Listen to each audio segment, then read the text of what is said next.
Hi friends, എല്ലാവർക്കും പുതിയൊരു വീഡിയോയിലോട്ട് സ്വാഗതം. ഇപ്പോൾ എന്താ പറയുക, ഇതിൽ കണ്ടതുപോലെ തന്നെ ഇപ്പോൾ ഷാജിദാൻ്റെ ഇത് തുടർന്നുകൊണ്ടേയിരിക്കുകയാണ്. എന്താ പറയുക, ഷാജിദ ഓരോരുത്തർക്കും വീഡിയോ ചെയ്യാൻ വേണ്ടി ഓരോ കാര്യങ്ങൾ ഇട്ട് കൊടുക്കുക എന്ന് പറയില്ല. ആവശ്യമില്ലാതെ ആദ്യം ഷറഫ് അലിയെ കൊണ്ടുവരുന്നു, പിന്നെ റൌഫിനെ കൊണ്ടുവരുന്നു, പിന്നെ ഇതപ്പോൾ ജസ്നാനെ കൊണ്ടുവന്നു. അങ്ങനെ ഓരോ ദിവസം ഓരോരോ ആളുകളെ കൊണ്ടുവരികയാണ്. പിന്നെ എന്താണ് ജസ്ന എന്ന് പറഞ്ഞപ്പോൾ ആദ്യം മറ്റേ കൃഷ്ണൻ്റെ ചിത്രം വരച്ച ജസ്നയാണെന്ന് പറഞ്ഞിട്ട് കുറേ പേര് തെറ്റിദ്ധരിക്കുന്നു. പിന്നെ ജസ്ന രംഗത്ത് വരുന്നു. എന്താ ഒരു ആളും ഇതിൽ കണ്ണിയല്ലാത്ത ആൾക്കാരെല്ലാം ഇതിൽ വന്ന് ഇത് ഇതാണ് നീണ്ട് ഒരു പരമ്പര പോലെ തുടർന്നുകൊണ്ടിരിക്കുന്നു. ഒരു സീരിയൽ പോലെ ഇതൊരു തുടർക്കഥയായിട്ട് തുടർന്നുകൊണ്ടിരിക്കുന്നു. ഇതിനൊരു അവസാനം വരുന്നില്ല. ഇപ്പോൾ ഇതാ പുതിയൊരു വാർത്ത കിട്ടിയിരിക്കുകയാണ്. ജസ്ന കേസുമായിട്ട് മുന്നോട്ട് പോയിട്ടുണ്ട്. അത് ഗുരുതര ഒരു കേസാണെന്നൊക്കെയാണ് പറയുന്നത്. ജസ്നാൻ്റെ ആ ഒരു പേര് ഇവിടെ വലിച്ചിടേണ്ട കാര്യമേ ഉണ്ടായിരുന്നില്ല. അതാണ് ഇത്രയും പ്രശ്നമായത്. എന്തെങ്കിലും അഥവാ നമ്മുടെ അടുത്ത് പേഴ്സണലി ആരെങ്കിലും അതിൽ പറഞ്ഞിട്ടുണ്ടെങ്കിൽ അത് അവരുമായിട്ട് ബാധിക്കുന്നില്ല, നമ്മളുമായിട്ട് ആ ഒരു മാറ്റർ ബാധിക്കുന്നില്ല എങ്കിൽ അവരെ ആ ഒരു പേര് ഇവിടെ ഉന്നയിക്കേണ്ട യാതൊരു കാര്യം ജസ്നക്ക് ഉണ്ടായിരുന്നില്ല. അപ്പോൾ ആ ഒരു സമയത്ത് ജസ്ന ആ ഒരു പേര് ഉന്നയിച്ചതാണ് ഏറ്റവും വലിയൊരു അതായത് ജസ്ന എന്ന് പറയുമ്പോൾ ഒരുപാട് ജസ്നകളുണ്ട്. അങ്ങനെ തെറ്റിദ്ധരിച്ചിട്ടാണ് കൃഷ്ണൻ്റെ ചിത്രം വരച്ച ജസ്നയിലോട്ട് അത് പോയത്.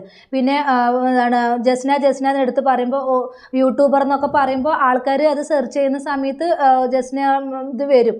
അപ്പോൾ അതുപോലെ തന്നെ എന്താ പറയുക, യൂട്യൂബിൽ തിളങ്ങി നിൽക്കുന്ന ഒരാൾ അല്ലെങ്കിൽ കുറച്ച് റീച്ചുള്ള ചാനലൊക്കെ ആണെങ്കിൽ അത് അവരെ ബാധിക്കും. ഇങ്ങനെ ജസ്നക്ക് 3 ലക്ഷം അയാൾ കൊടുത്തു, ഞാനത് പൈസ കൈപ്പറ്റി, എനിക്കും ആരാണെങ്കിലും പൈസ ഇത്രയും എമൗണ്ട് കൈനീട്ടി തരുമ്പോൾ ആരാണെങ്കിലും വാങ്ങിക്കാതിരിക്കും. ഇങ്ങനെയുള്ളതൊക്കെ മുട്ടുനായങ്ങളാണ് എന്താണ് ഇവള് പറയുന്നത്. എന്തിനാണ് ഇങ്ങനെ സ്വയം കുഴി തോണ്ടിക്കൊണ്ടിരിക്കുന്നതെന്ന് മനസ്സിലാവുന്നില്ല. അപ്പോൾ ഇവള് പറയുന്ന ഷാജിദ പറയുന്ന കുറച്ച് കാര്യങ്ങൾ നമുക്കൊന്ന് കണ്ടിട്ട് വരാം. ഒന്ന് കണ്ടു നോക്കൂ.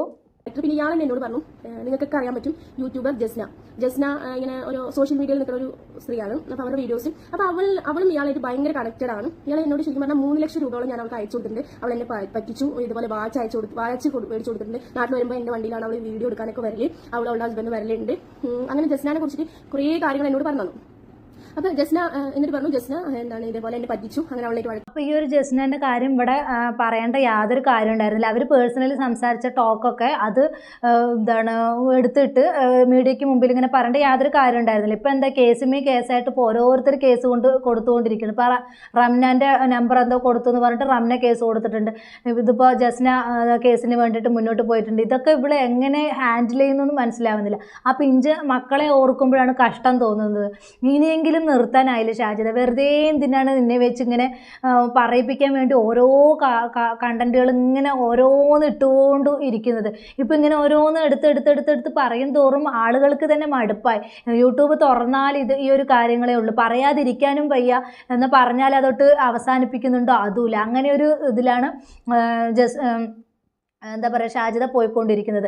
ഇനിയെങ്കിലും നിർത്തിക്കൂടെ ഷാജിദ, ഇനിയെങ്കിലും ഇതിലൊരു അവസാനം ഉണ്ടാക്കുക. എല്ലാം എൻ്റെ കയ്യിൽ നിന്ന് പറ്റിയ തെറ്റാണെന്ന് പറഞ്ഞതെല്ലാം അവസാനിപ്പിക്കാവുന്നതേ ഉള്ളൂ. എനിക്ക് ഇത്ര ജസ്നാനടുത്ത് എനിക്കിതാണ് ഷാജിദാൻ്റെ അടുത്ത് പറയാനുള്ളത്. എല്ലാം പറഞ്ഞ് അവസാനിപ്പിക്കുക. ഇത് ഇങ്ങനെയൊക്കെ അബദ്ധങ്ങൾ പറ്റി വീണ്ടും ഓരോ പേരുകൾ എടുത്തിട്ട് സ്വയം നാറുകയാണ് ഇപ്പോൾ എന്താണ് ഷാജിദ ചെയ്യുന്നത്. ഞാൻ നാറിയാലും വേണ്ടില്ല, റീച്ചാണെന്ന് ഉദ്ദേശിക്കുകയാണെങ്കിൽ പിന്നെ അങ്ങനെയുള്ള ആൾക്കാരുടെ അടുത്ത് പറഞ്ഞിട്ട് കാര്യമില്ല. എന്ത് തന്നെയാണെങ്കിലും ഷാജിദ വീഡിയോ ഇടുന്തോറും റിയാക്ട് ചെയ്യുന്ന ഞങ്ങളെല്ലാം അതെടുത്ത് റിയാക്ട് ചെയ്യും. എന്താ ചോദിച്ചാൽ നീ അങ്ങനെയുള്ള പൊട്ടത്തരങ്ങളാണ് വിളിച്ച് പറയുന്നത്. ഇതെന്താ പറയുക, പക്വതയുടെ കുറവാണോ, ഇത് എന്തെങ്കിലും വേറെ എന്തെങ്കിലും പ്രശ്നം കൊണ്ടാണ് അങ്ങനെയൊക്കെ വിളിച്ച് പറയുന്നതൊന്നും മനസ്സിലാവുന്നില്ല. ഇങ്ങനെ ഓരോ ദിവസം ഓരോരോ കാര്യങ്ങൾ ആയിട്ട് വരികയാണ്. ഒരു കാര്യം ഇല്ലാത്തവരെയൊക്കെ കൊണ്ടുവന്ന് ഇതിൽ വലിച്ചിടുകയാണ് ചെയ്യുന്നത്. അപ്പോൾ ഷാജിദ പറയുന്ന കുറച്ച് കാര്യങ്ങളും കൂടെ നമുക്ക് കേട്ടിട്ട് വരാം. ഒന്ന് കേട്ടു നോക്കൂ. ജസ്ന എന്നുള്ള സംഭവം നിങ്ങൾ വിചാരിക്കുന്ന ആ ജസ്ന അല്ല. കുറെ മറ്റേ കൃഷ്ണനെ വരയ്ക്കുന്ന ജസ്നയൊക്കെ വന്നിട്ട് മുന്നിൽ നിന്നിട്ട് ഒരുപാട് പറയുന്നത് നീ മാത്രമുള്ളോ ജസ്ന, നിന്റെ പേര് മാത്രമുള്ളൂ ജസ്ന. അതുപോലെ തന്നെ ഒരു ഗൾഫിൽ ഒരു ഇത്താതെ വിളിച്ചിട്ടുണ്ടായിരുന്നു. അവരും പറഞ്ഞു ഞാൻ ഒന്ന് നീ അത് ക്ലാരിഫിക്കേഷൻ കൊടുക്കണം ഏത് ജസ്നേന്. അപ്പോൾ ആ ജസ്നയുടെ റൌഫിൻ്റെ ഫോട്ടോ ഒക്കെ വെച്ചിട്ട് ഞാൻ ഒരു വീഡിയോ ചെയ്യാം. ഓക്കെ, ആരാണ് ജസ്ന ആരാണ് റൌഫ് ഇല്ല ഉള്ള ഒരു വീഡിയോ ആണിത്. കണ്ടു നോക്കി അവളെ കുറിച്ചിട്ടാണ് ഞാൻ പറഞ്ഞത്. അല്ലാണ്ട് ഈ പറയുന്ന ഈ കണ്ണനെ വരച്ചു കൂട്ടുന്ന ജസ്നയല്ല. നീ പേടിക്കണ്ട. നീ അടുത്ത വിവാദത്തിൽ എനിക്കൊന്നും വരണ്ട. അല്ലാണ്ട് തന്നെ നിനക്ക് ഒരുപാട് വിവാദങ്ങളുണ്ട് മോളെ. അമ്മച്ചി നീയാണ് അമ്മച്ചി. അത് കാണുന്നവർക്ക് തന്നെ മനസ്സിലാവും നീ ഏത് അമ്മച്ചിയാണെന്ന്. ഓക്കെ, പറഞ്ഞ് എന്തെങ്കിലുമൊക്കെ പറയുമ്പോഴേക്കും നമ്മൾ വന്ന് തള്ളിക്കോളും. അപ്പൊ ഞാൻ പറഞ്ഞ ജസ്ന ഇതാണ് കേട്ടോ, യൂട്യൂബർ ജസ്ന. പിന്നെ ഇവളുടെ കാമുകൻ റൌഫ്, ഇതാണ് കേട്ടോ ഞാൻ പറഞ്ഞ ജസ്നി റൌഫ്. ആളുടെ ഫോട്ടോ വരെ ഇട്ടിരിക്കുകയാണ് ചെയ്യുന്നത്. ആദ്യം നേരത്തെ പറയുക ചെയ്തിട്ടുണ്ടായിരുന്നുള്ളൂ, ഇപ്പോൾ ജസ്നേനെ ഫോട്ടോ വരെ എടുത്തിട്ടിരിക്കുകയാണ്. അതിന് പോരാണ്ട് കാമുകൻ റൌഫ് എന്നും കൂടിയാണ് പറയുന്നത്. ഇതൊന്നും ഒരാളെ തേജോവധം ചെയ്യേണ്ട യാതൊരു കാര്യം ഷാജിദയ്ക്ക് ഉണ്ടായിരുന്നില്ല. ഷാജിദ ഇത് ചെയ്തത് ഭയങ്കര മോശം പരിപാടി തന്നെയാണ്. അങ്ങനെ ഉണ്ടെങ്കിൽ തന്നെ ആ പുള്ളിക്കാരൻ്റെ ഫോട്ടോ ഇവിടെ കാണിക്കേണ്ട കാര്യമില്ല, മെൻഷൻ ചെയ്യേണ്ട കാര്യമില്ല. ആ ജസ്ന ഷാജിദയായിട്ട് യാതൊരു ഇതിനും വന്നിട്ടില്ല. അപ്പോൾ എന്തിനാണ് ജസ്നേനെ ഫോട്ടോ എടുത്ത് ഇങ്ങനെ ഇട്ടത്? അതുപോലെ തന്നെ റൌഫ് കാമുകനാണ്, ഇങ്ങനെയുള്ള ഫോട്ടോ സഹിതം എടുത്തിട്ടിട്ട് കാണിക്കേണ്ട യാതൊരു കാര്യം ഉണ്ടായിരുന്നില്ല. അതും എന്താണ് ശരി, നിനക്ക് എന്തെങ്കിലും ദ്രോഹമായിട്ട് ആ ജസ്റ്റിന് വന്നതാണെങ്കിൽ മാത്രം നിനക്ക് അതിനെതിരെ പ്രതികരിച്ചാൽ മതിയായിരുന്നു. അല്ലാത്ത പക്ഷം നീ ചെയ്തത് ഏറ്റവും വലിയ തെണ്ടിത്തരം തന്നെയാണ്. ഇതിന് എന്തായാലും എന്താണ് ജസ്റ്റിന് കേസ് കൊടുത്തത് ഏറ്റവും നന്നായി തന്നെ എനിക്ക് പറയാനുള്ളത്. അല്ലാതെ ഇത് വെറുതെ അല്ലാതെ വെറുതെ ഇങ്ങനെ ഫോട്ടോ സഹിതം എടുത്ത് കാണിക്കേണ്ട യാതൊരു കാര്യം ഉണ്ടായിരുന്നില്ല. അത് എന്തായാലും തെറ്റ് തന്നെയാണ്. അപ്പോൾ ആ കേസ് കൊടുക്കാൻ പോകുന്ന കുറച്ച് കാര്യങ്ങളും കൂടെ ഉണ്ട്. നമുക്ക് അതും കൂടെ ഒന്ന് കണ്ടിട്ട് വരാട്ടോ, ഒന്ന് കണ്ടു നോക്കൂ.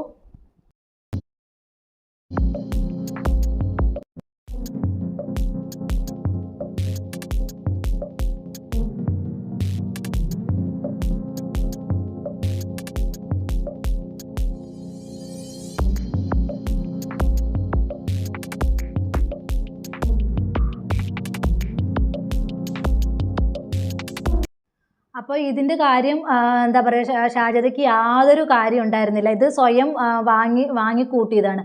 ഇത് ഈ ഒരു പേര് മെൻഷൻ ചെയ്യേണ്ട കാര്യം ഉണ്ടായിരുന്നില്ല. നിനക്ക് അങ്ങനെയുള്ളൊരു കാര്യം ഉണ്ടെങ്കിൽ അതുമായിട്ട് മുന്നോട്ട് പോകണമായിരുന്നു. ഇതിപ്പോൾ ജസ്നമാരെല്ലാം വിളിച്ചിട്ട് അത് ഞാനല്ലാന്ന് ക്ലാരിഫൈ ചെയ്യുന്ന എല്ലാ ജസ്നമാരും കൂടെ വിളിച്ച് പറയുന്ന സമയത്ത് എന്താണ് ഷാജിദയ്ക്ക് തന്നെ അതൊരു ദോഷമായിട്ട് മാറുള്ളൂ. ഇപ്പോൾ തന്നെ പറയുന്നത് കണ്ടില്ലേ, ഞാനല്ല എന്നുള്ളത് വിളിച്ച് പറയാം. അപ്പോൾ ഓരോ ഷാജിദിൻ്റെ ഇത് വെച്ചിട്ട് ഇങ്ങനെ പറയുന്ന സമയം ഉണ്ടാവുള്ളൂ. അത് ക്ലാരിഫൈ ചെയ്യാൻ വേണ്ടിയിട്ട് യഥാർത്ഥ ജസ്നേൻ്റെ ഫോട്ടോ ഇട്ടു.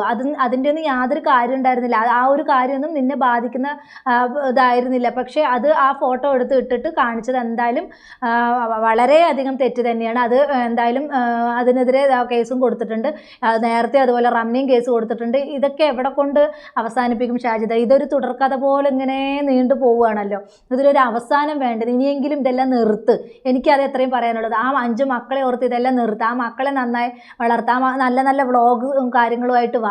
ഒരു ഉപദേശമായിട്ട് തന്നെ കരുതിക്കും. ഉപദേശമൊന്നും നിനക്ക് ഇഷ്ടമല്ലെന്നറിയാം, എങ്കിലും ഒരു ഉപദേശമായിട്ട് കരുതിക്കുക. അതെല്ലാം നിർത്തി ആ മക്കളെ നല്ല രീതിയിൽ നോക്കാൻ നോക്കുക. എന്തെല്ലാം നിൻ്റെ നല്ല രീതിയിലുള്ള വ്ളോഗുകൾ, ആ മക്കളുടെ കാര്യങ്ങളൊക്കെ കാണിക്കുന്ന സമയത്ത് നല്ല റീച്ച് ഉണ്ട്. എല്ലാവരും നല്ല നല്ല കമൻസും നല്ല നിനക്ക് സപ്പോർട്ടായിട്ട് കൈസ അടക്കം വന്നിട്ടുണ്ടായിരുന്നു. ആ സമയത്താണ് നിനക്ക് പിന്നെ കൂടുതൽ റീച്ചിലോട്ട് വന്നതും. അപ്പോൾ ആ കൈസിന് വരെ നീ കുറ്റം പറഞ്ഞത് ആളാണ്. നിന്നെ സപ്പോർട്ട് ചെയ്തവരെ അടക്കം നീ കുറ്റം പറഞ്ഞ ആളാണ്. അതുപോലെ തന്നെ ഞാനും നിന്നെ സപ്പോർട്ട് ചെയ്തിട്ട് വീഡിയോ ചെയ്തിട്ടുണ്ടായിരുന്നു. ആ സമയത്ത് നീ എന്നെ ആ സമയത്തൊന്നും പറഞ്ഞില്ല. പിന്നെ ഒരു വീഡിയോ ചെയ്ത സമയത്ത് ഇങ്ങനെയുള്ള കമൻറ്റ് ഇട്ടു. ഇങ്ങനെ വീഡിയോ ഇടുന്നവരുടെയൊക്കെ താഴെ പോയിട്ട് കമൻറ്റ് ഇടാനും ഇത് വലിയൊരു വിവാദങ്ങളിലേക്ക് എത്തിക്കാനാണ് ഷാജിദ ഉദ്ദേശിക്കുന്നത്. അതെല്ലാം നിർത്തുമോളെ, അതാ നല്ലത്. വെറുതെ ഇത് വലിച്ചു നീട്ടി കൊണ്ടുപോയി ഇത് ഇനിയും ദുരന്തത്തിന്മേൽ ദുരന്തം ആക്കാതിരിക്കുന്നതാണ് എന്തായാലും ഷാജിദയ്ക്ക് നല്ലത്. എനിക്ക് ഇത്രയേ ഉള്ളൂ ഈ അവസരത്തിൽ പറയാൻ. ഇനിയെങ്കിലും ആ 5 മക്കളെ ഓർത്ത് ഇനി ഇതെങ്കിലും ഒന്ന് അവസാനിപ്പിക്കും. അതിനടുത്ത് അതുപോലെ നിങ്ങൾക്ക് വേറെ പണിയില്ലെന്നൊക്കെ കുറേ പേര് ചോദിച്ചു. എനിക്ക് ഇതിങ്ങനെ കാണും തോറും ഞാൻ പ്രതികരിക്കും. എന്താ ചോദിച്ചാൽ ഷാജിദിനെ കുറിച്ച് ഒരുപാട് വീഡിയോ ചെയ്തതുകൊണ്ട് എനിക്കിത് പ്രതികരിക്കാതിരിക്കാൻ പറ്റില്ല. അതുകൊണ്ട് ഞാൻ പ്രതികരിക്കും. അതുപോലെ തന്നെ ഓരോരുത്തരും എനിക്ക് മെസ്സേജും അതുപോലെ ഫോണൊക്കെ വിളിച്ചിട്ട് പറയാറുണ്ട്. എൻ്റെ സബ്സ്ക്രൈബേഴ്സ് എന്നെ അറിയുന്നവർ പറയാറുണ്ട്, ഇന്ന വീഡിയോസ് കണ്ടില്ലേ, ഇത് ചെയ്യുന്നില്ലേ എന്ന് ചോദിച്ചിട്ട് വിളിക്കാറുണ്ട്. അപ്പോൾ അതുകൊണ്ട് എനിക്ക് അവർക്ക് വേണ്ടിയിട്ട് എൻ്റെ വീഡിയോയ്ക്ക് വേണ്ടി വെയിറ്റ് ചെയ്യുന്ന കുറേ സബ്സ്ക്രൈബേഴ്സ് ഉണ്ട്. അവർക്ക് വേണ്ടിയിട്ട് എനിക്കിപ്പോൾ ഇത് ചെയ്തേ പറ്റുള്ളൂ. അതുകൊണ്ടാണ് ഞാൻ ഈ ഒരു വീഡിയോ ആയിട്ട് വരുന്നത്. ഇനി അതിൻ്റെ താഴെ ഇങ്ങനെയുള്ള കമൻറ്റുകളായിട്ട് വരണ്ട. ഇവൾ ചെയ്യുന്നത് കൊണ്ട്, ഇവൾ കാണിക്കുന്ന പ്രവർത്തികൾ തന്നെയാണ് ഞങ്ങൾ റിയാക്ഷൻ ചെയ്യുന്നവർ വിളിച്ച് പറയുന്നുള്ളൂ. അല്ലാതെ ഞങ്ങളുടെ കയ്യിൽ നിന്ന് എടുത്തിട്ടൊന്നും പറയുന്നില്ല. അപ്പോൾ ഇത്രയുള്ള എൻ്റെ ടോപ്പിക്. പുതിയൊരു ടോപ്പിക്കുമായി നമുക്ക് വീണ്ടും കാണാം.